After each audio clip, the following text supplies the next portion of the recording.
Com isso, nós podemos afirmar que o som do shofar, o som da trombeta, não é simplesmente o som de um instrumento musical.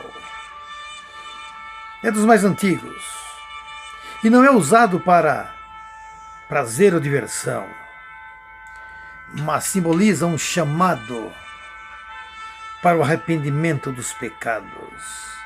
Lembra o sacrifício feito por Abraão no monte, quando sacrificou o cordeiro no lugar de seu filho Isaque.